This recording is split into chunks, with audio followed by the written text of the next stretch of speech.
May 1945. The war in Europe is dying, but it doesn't die quietly. Along a muddy road near Remagen, a column of exhausted German soldiers shuffles toward the American lines. Their boots drag through the wet earth, uniforms torn, eyes hollow. Every man carries the same thought. This could be their last walk alive. For years they've been told the Americans are monsters. Goebbels' radio had whispered it into their homes, their trenches, their dreams. The Allies, it said, were destroyers, men who would slaughter without mercy. Many in this column expect to be shot on sight. But as they approach the checkpoint, something impossible happens.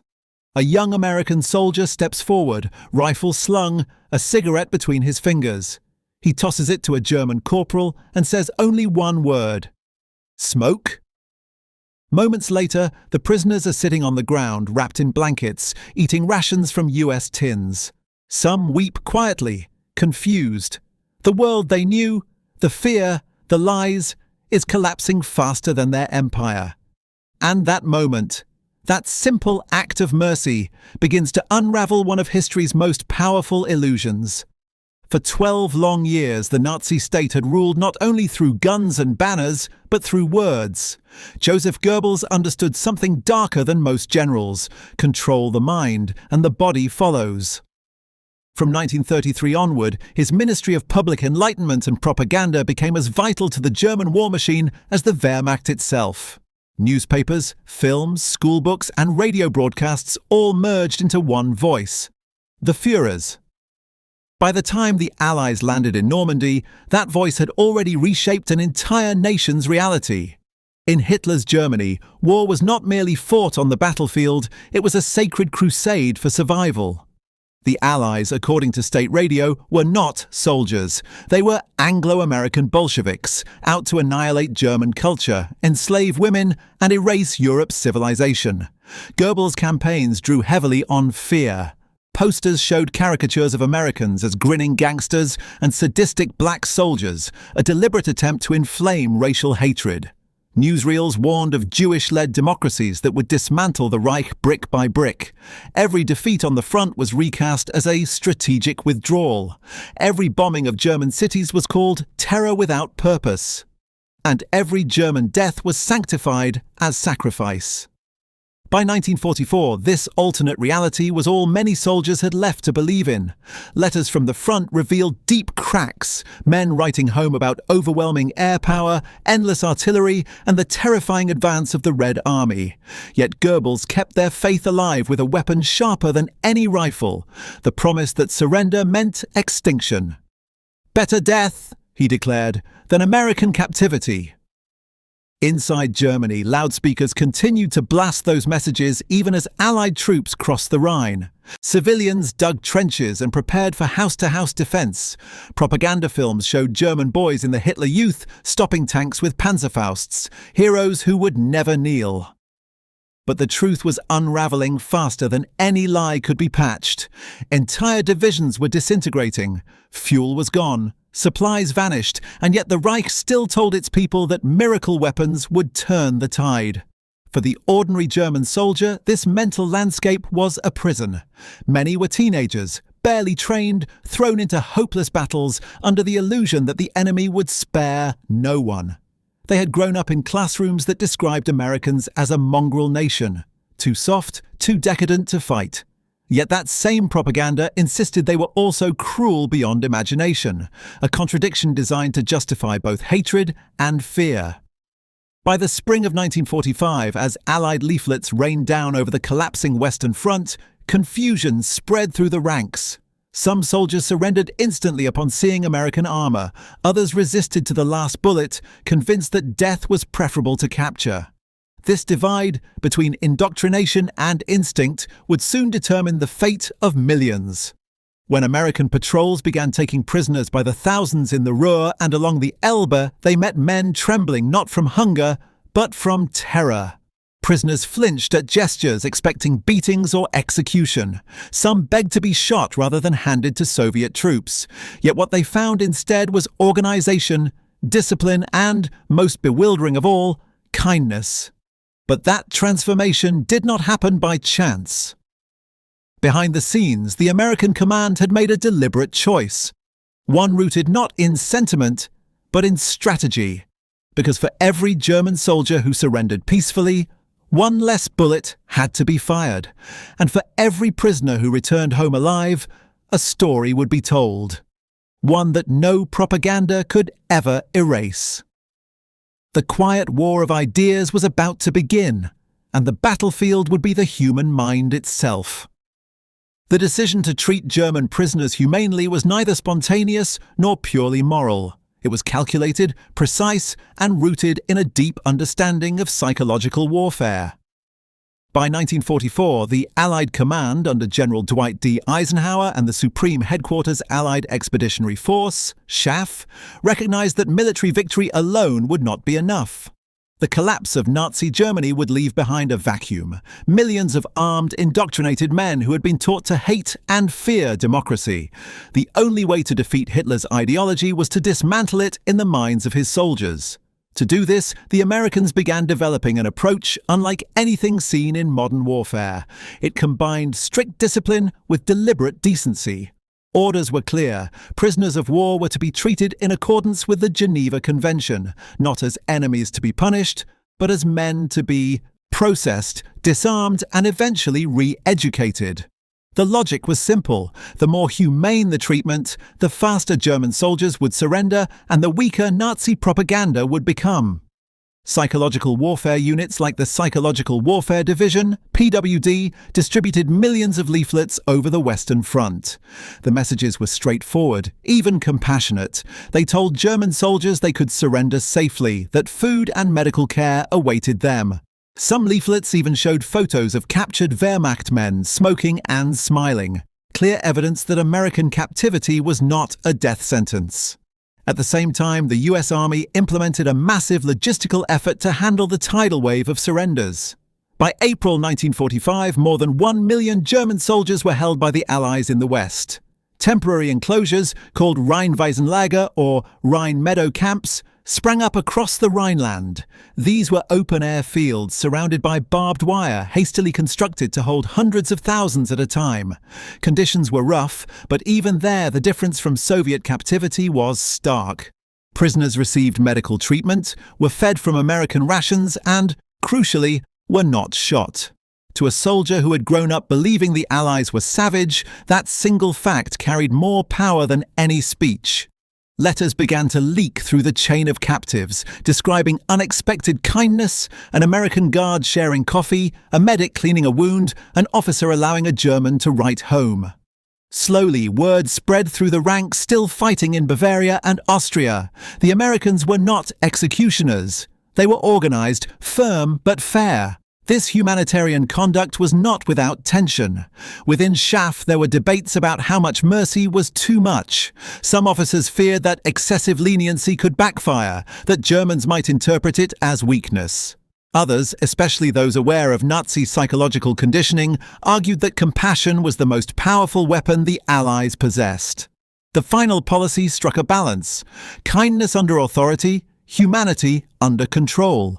Meanwhile, the Soviet advance from the east painted a horrifying contrast.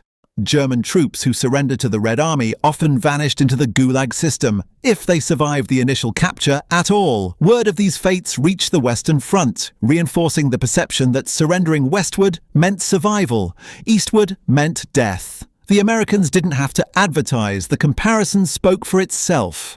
As the Reich disintegrated, another layer of the American plan unfolded. Operation Talk. Within POW enclosures, the US Army organized re-education initiatives aimed at denazification.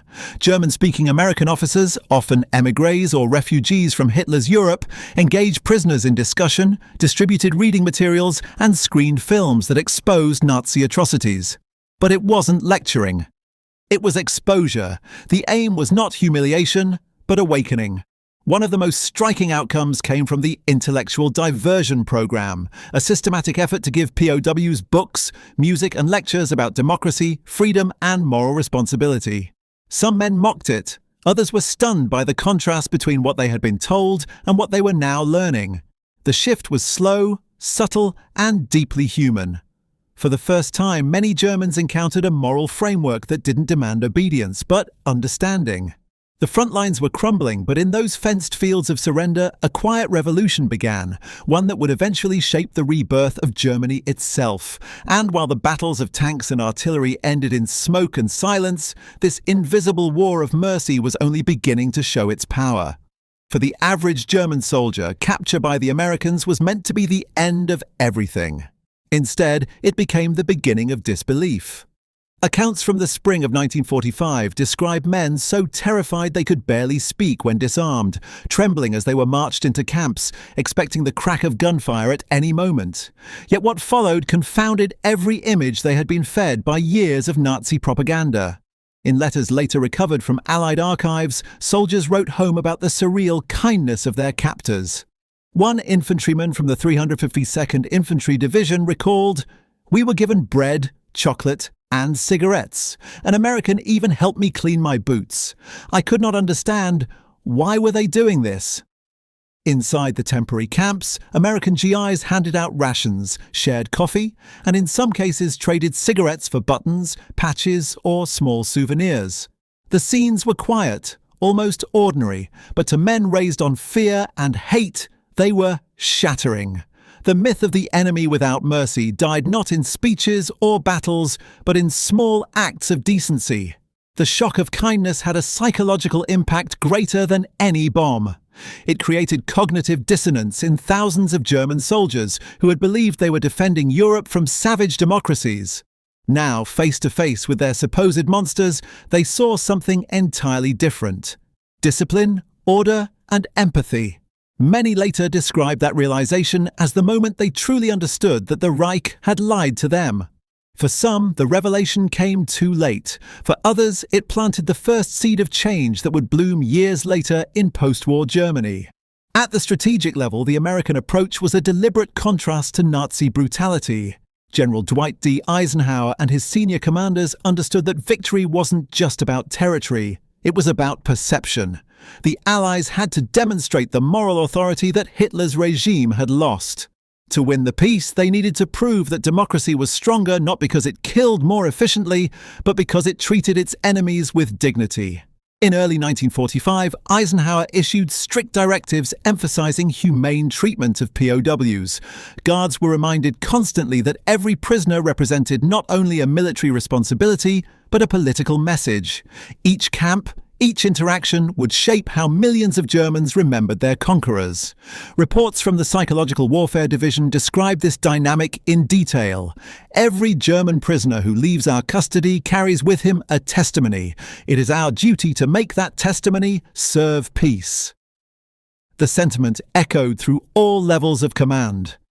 It was policy, not pity. This leadership vision reached even the smallest outposts. Officers ensured that rations were distributed fairly, medical units were shared between wounded Americans and Germans alike, and camp discipline was maintained without cruelty. When abuses occurred, and inevitably some did, they were investigated and punished.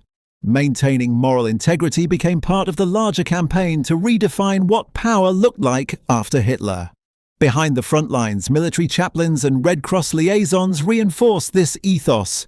They encouraged American troops to see their captives not as symbols of evil, but as men stripped of purpose, victims of deception as much as participants in it. That perspective, radical for its time, reflected a deeper understanding of psychological warfare, that mercy could dismantle fanaticism more effectively than punishment ever could. As a result, Eisenhower's forces achieved something rare in total war, a victory that struck both the body and the mind. German morale didn't collapse because every soldier was defeated in combat.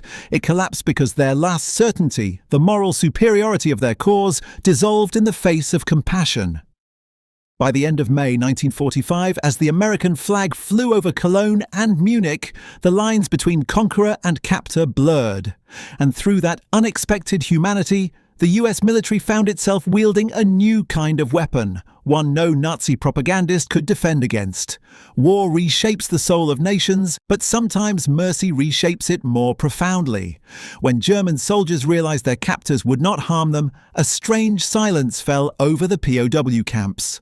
It wasn't relief at first, it was confusion. Decades of indoctrination had taught them that compassion was weakness, that democracy was chaos, that Americans were incapable of discipline or honor. Yet here they were, being treated with both. American guards, following their training, enforced rules without cruelty. Orders were firm but calm. Food was shared equitably, even in shortage. To men who had marched under the banner of racial hierarchy, the idea of fair treatment, regardless of rank or ideology, was alien. Some POWs reportedly refused food at first, suspecting it was poisoned. Others wept openly when realizing it was simply bread given freely. Psychologists attached to the Allied forces noticed the phenomenon quickly. They reported that humane treatment did more to dismantle Nazi loyalty than any interrogation. The Office of Strategic Services and the Psychological Warfare Division began documenting this shift, noting that the act of simple decency has proven itself the ultimate weapon against indoctrination. For many, this was the beginning of a lifelong reckoning. Some former SS officers, later interviewed in post-war Germany, described feeling ashamed, not only for their crimes, but for their gullibility. They had been convinced that the Reich defended civilization against barbarism.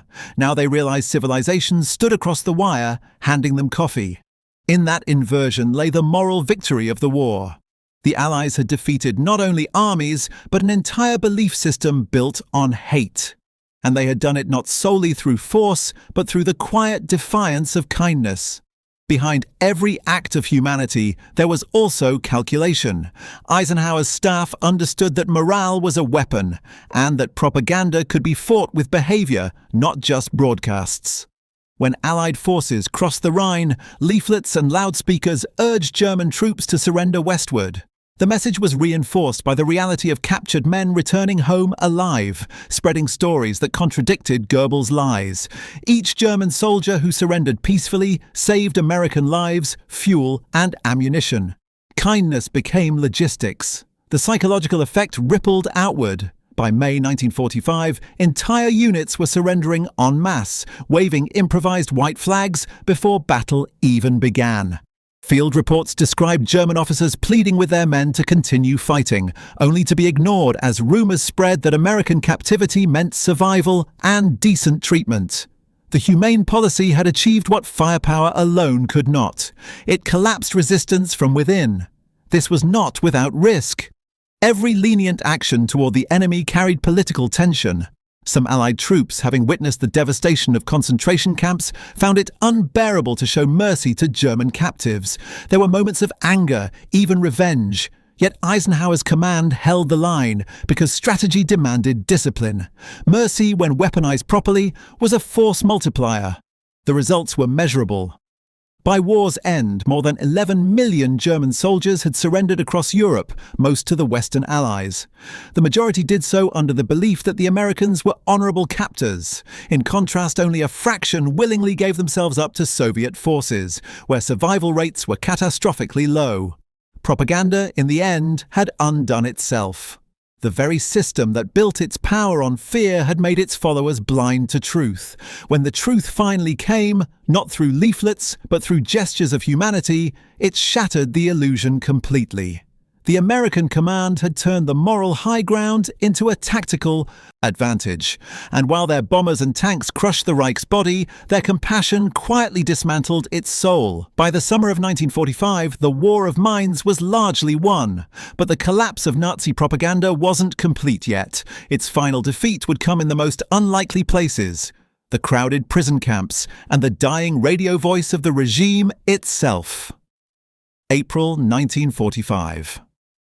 The German Reich was collapsing from the inside. Cities lay in ruins, bridges were destroyed, fuel and ammunition were almost gone. Yet even as defeat became undeniable, millions of soldiers still marched, not for victory, but for survival. Along the Rhine, entire divisions began surrendering to American forces. It happened not in waves of defiance, but in silence. Men walking out of forests and cellars, raising their hands, and waiting. At the Remagen Bridge, captured weeks earlier by US forces, a river of grey uniforms flowed east to west, searching for one thing: mercy.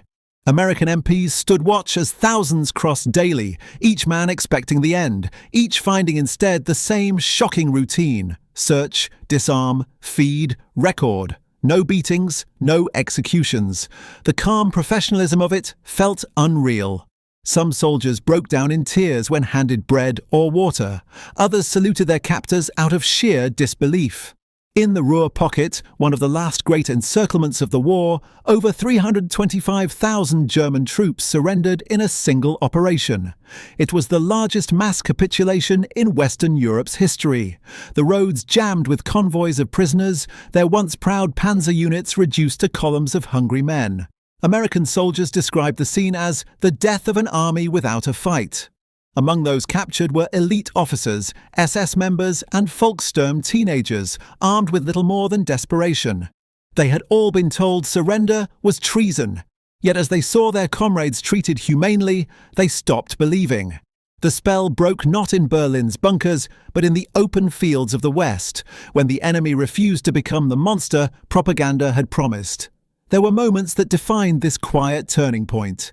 At one checkpoint outside Cologne, an American medic noticed a German prisoner bleeding from a shrapnel wound. Without hesitation, he dressed it.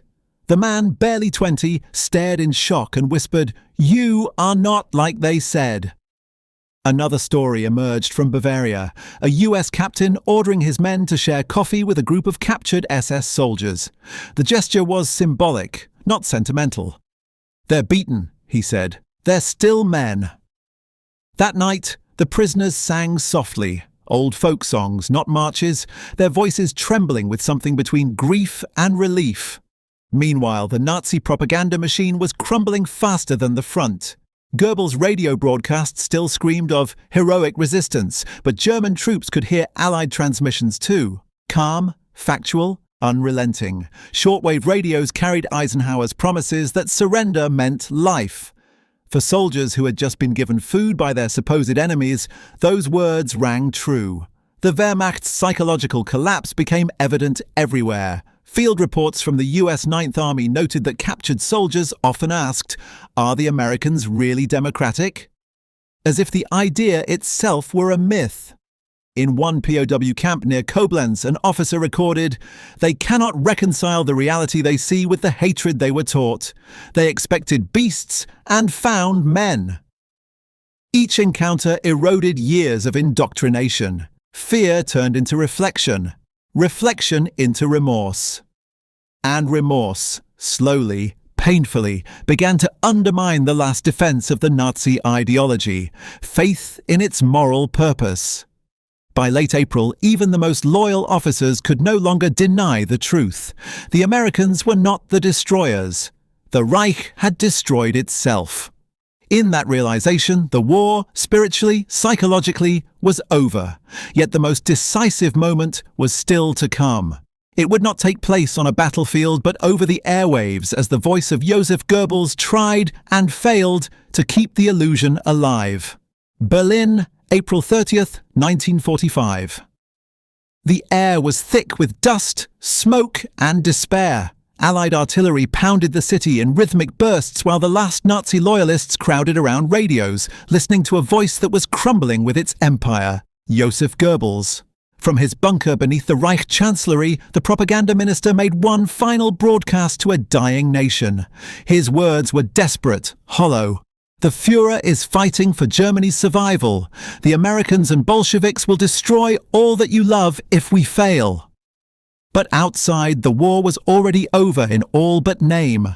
Civilians scavenged for food, soldiers threw down their weapons, and across the Western Front, those who had already surrendered knew the truth Goebbels could not speak: that the American devils had treated them like human beings. The propaganda machine had devoured itself. The same fear it had sown for years was now working against it. As the Reich collapsed, no one believed the lies anymore.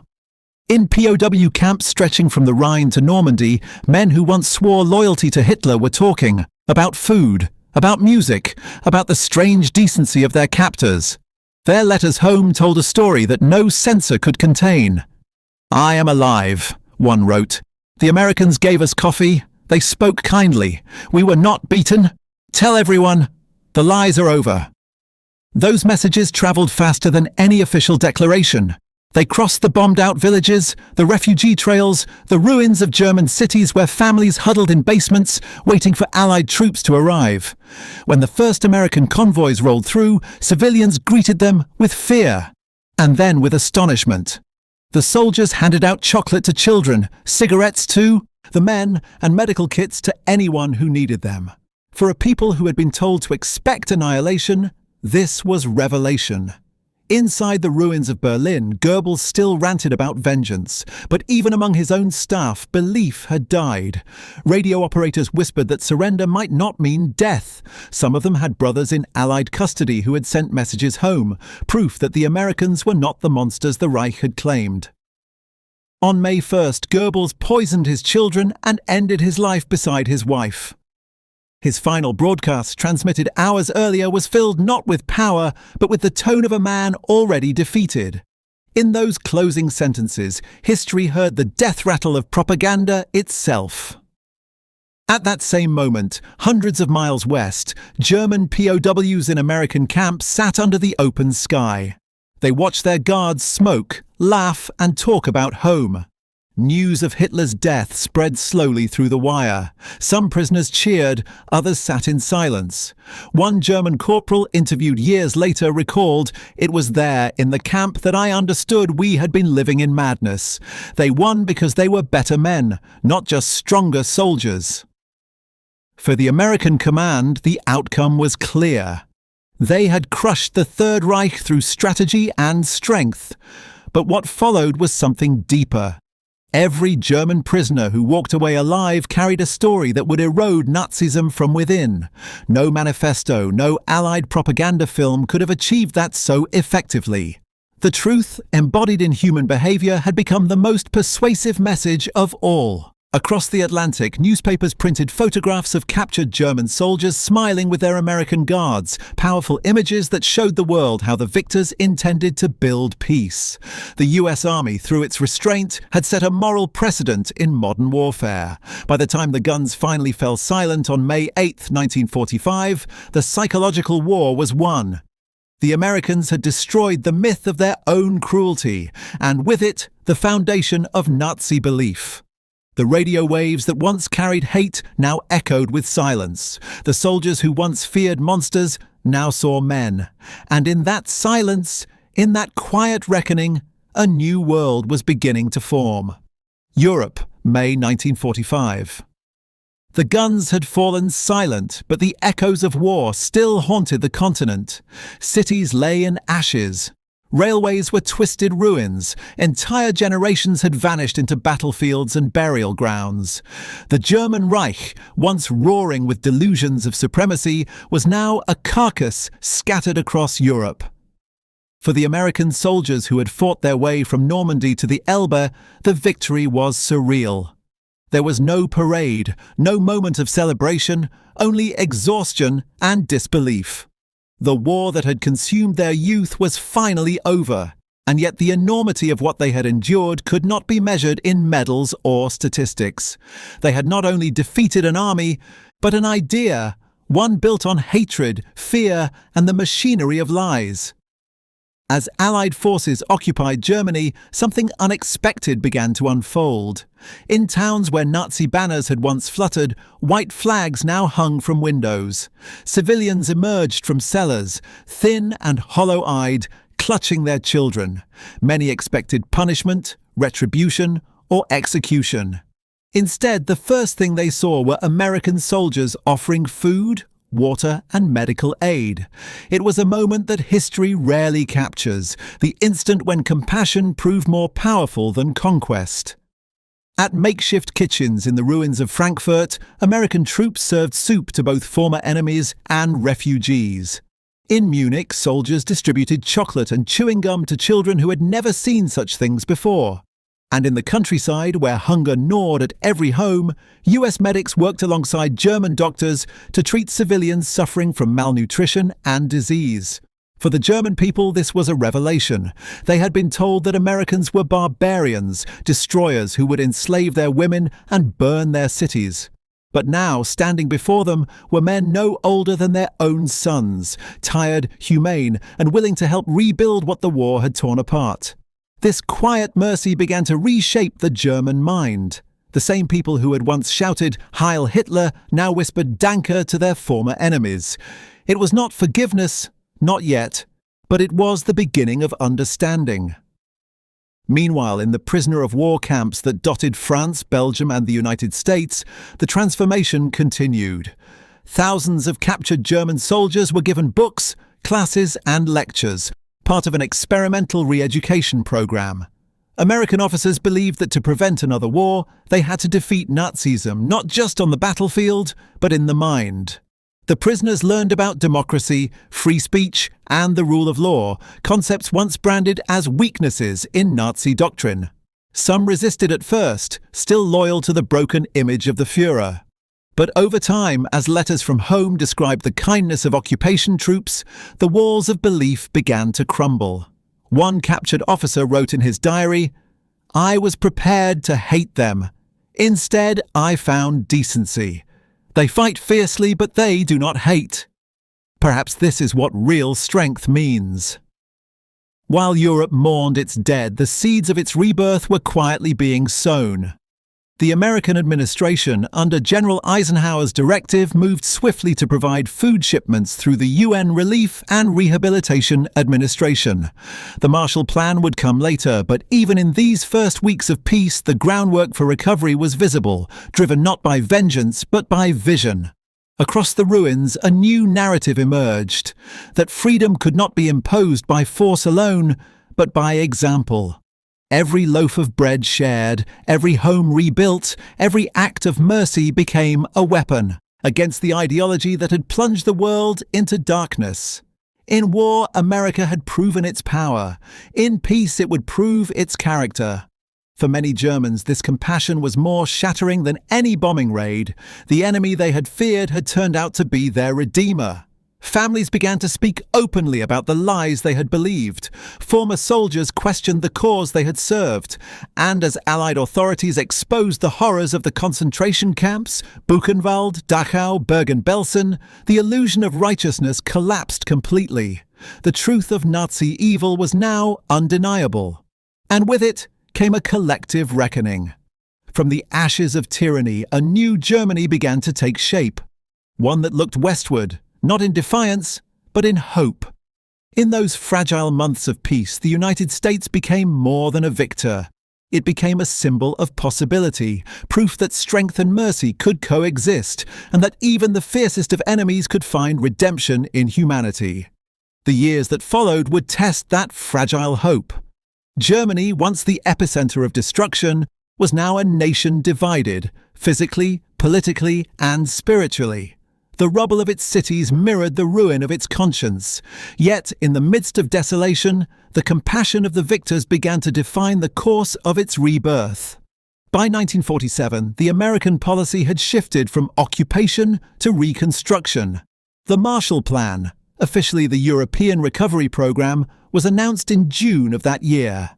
Its promise was staggering. Over $13 billion in aid to rebuild Europe, including the very nation that had tried to destroy the world. For the average German, this was incomprehensible. To be fed, clothed, and helped by those they had been told were monsters felt like living in an alternate reality. In the towns of the American zone, Munich, Stuttgart, Frankfurt, convoys of trucks began delivering supplies. Flour, fuel, machinery, steel, the lifeblood of industry returned. American engineers helped rebuild power plants and bridges. Schools reopened, newspapers resumed publication, and local governance began again, this time under democratic principles. This reconstruction was more than economic. It was psychological. Each brick laid under American oversight symbolized a moral inversion of Nazi propaganda. Instead of humiliation, there was opportunity. Instead of revenge, there was responsibility. The U.S. Information Control Division carefully curated radio programs, films, and newspapers to teach democratic values without overt indoctrination. Hollywood films such as It's a Wonderful Life and The Best Years of Our Lives reached German audiences. Stories of loss, resilience, and the search for meaning after war. They spoke to a universal pain. And slowly German hearts began to thaw. Former Wehrmacht officers, once steeped in ideology, now found themselves teaching in schools, managing reconstruction projects, or even collaborating with Allied authorities. The image of the American soldier, once painted as a ruthless invader, transformed into that of a liberator, a helper, even a friend. There were countless small moments that history books rarely note. An American GI sharing his rations with a starving child in Hamburg. A US nurse tending to a German mother giving birth in a refugee shelter. A soldier writing letters home for old men who had lost everything but hope. These moments were not planned. They were human, spontaneous acts of decency that eroded years of indoctrinated hatred. German propaganda had promised that kindness was weakness. But in the rubble of defeat, it was kindness that rebuilt the world. By the early 1950s, West Germany stood transformed. Factories hummed again, the currency stabilized, and a democratic constitution, the Grundgesetz, was born. The shadow of the swastika was replaced by the light of a new idea, that freedom could coexist with dignity, that strength could come from compassion. And as the Cold War hardened the line between East and West, the moral dimension of American kindness became even clearer. To many in the West, the generosity of the United States symbolized not just aid, but belief. Belief that even a former enemy could stand beside them as a partner, not a prisoner. In time, those same German soldiers who had once believed the worst about the Americans would send their own sons to study in America, to learn from the nation that had defeated them, and then help them rise again. For them, the most devastating blow to Nazi propaganda was not the loss of the war. It was the realization that their enemies had been more humane than their leaders ever were. From the ashes of a poisoned ideology emerged something purer, a quiet alliance forged in decency, a bridge built on empathy. The American kindness that followed victory did not just rebuild a nation, it dismantled the very hatred that had started the war. And so, from the wreckage of total war, a new truth emerged, one that still echoes through generations. That compassion can be more powerful than conquest. That mercy can be a weapon stronger than fear. That even in the ruins of the darkest century, humanity can still win. The story of how American kindness destroyed Nazi propaganda was not written in battles, but in hearts. And it remains one of the quietest, yet most profound victories in modern history. In the end, wars are remembered not only for their battles, but for what follows after the silence. The Second World War had scarred humanity in ways that words can barely contain. Cities erased, families shattered, faith in civilization itself nearly extinguished. Yet, amid the ruins, something extraordinary occurred. When the last shot faded, the victors did not choose vengeance. They chose mercy. The kindness shown by American soldiers in the ruins of Germany was not written into strategy papers or military doctrine. It came from ordinary men, farmers, mechanics, teachers, sons, who had seen the worst of human cruelty and refused to become it. Their compassion struck deeper than any bullet, dismantling years of Nazi indoctrination that had portrayed them as monsters. For the German people, it was disarming. The enemy they feared most had become their teacher in freedom, their partner in rebuilding, their proof that humanity still existed. In those acts of generosity, a loaf of bread, a cigarette, a gesture of respect, a new chapter of history began, one not forged by force, but by conscience. It was perhaps the most powerful rebuttal to tyranny ever made, that strength without cruelty, victory without hatred, and justice without revenge were possible. Over the decades that followed, West Germany's rise from rubble to democracy became a living testament to that truth. And behind it, always was the quiet echo of that first compassion, the moment when American kindness destroyed the last illusion of Nazi propaganda. History often glorifies the explosions, the battles, the flags, but the real triumph of 1945 was far quieter. A soldier sharing food with a child who had once been taught to fear him. That is where the war truly ended, not in surrender documents or victory parades, but in an unspoken moment of forgiveness between enemies who finally saw each other as human. And in that fragile moment, something greater than any empire was born, a shared understanding that the truest victory is not to defeat hatred, but to replace it with mercy. Because sometimes, the most powerful weapon on earth is kindness.